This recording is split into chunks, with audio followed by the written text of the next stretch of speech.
We're looking at a painting by 𝗂𝗏𝗍𝗍, untitled, and in parentheses, a correct chart of Hispaniola with the Windward Passage. It's difficult not to be overwhelmed by the beauty of the color and the size of this painting. Lots of deep maroons, bright neon pinks, almost like flashing oranges and yellows amongst white and blue and green spilling across the canvas. What we notice immediately is that the background is a map in black and white, and that we have a figure crouching on an area of the map showing the island of Hispaniola. It's a historical map showing Hispaniola as named by its invaders, the Spanish, as well as trade routes going across and through, like constellations that connect those colonizers with their ports of origin. This is the site where Columbus landed in 1492. This is the beginning of European colonization. The significance of not just the Caribbean, but specifically the island that she's crouching on, that we now know today as Haiti and Dominican Republic,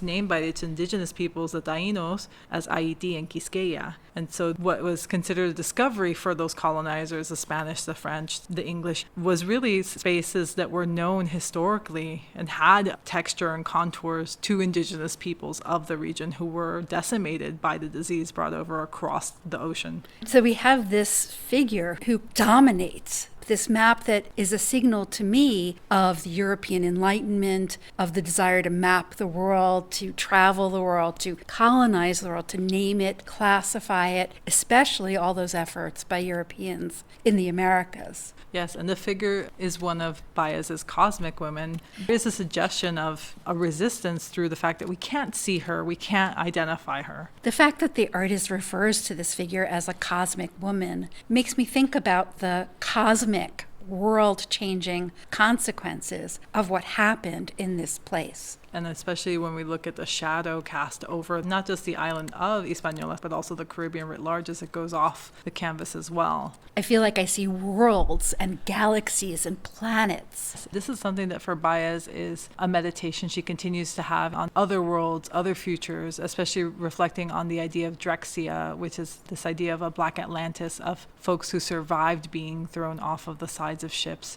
When you look at this map, what's not said is the number of lives lost that we continue to discover. There are areas where the paint is more transparent and areas where it's more opaque, where we can't see the map through. And this is something that scholars have talked about, is a sense of opacity, not just within Baez's work, but opacity as a site of resistance, the refusal to be known, to be seen, to be identified, which is really, when you think about that history of colonization and invasion, folks were coming and trying to identify and give new names for people's places and things that were already known. So resisting that knowingness is a very powerful position to be in. And there are some areas where the paint feels almost still wet, where it's congealing, almost like it's a magical substance. That happens as we move off of the island up into other space, a hemisphere, the heavens even. The artist is herself from the island.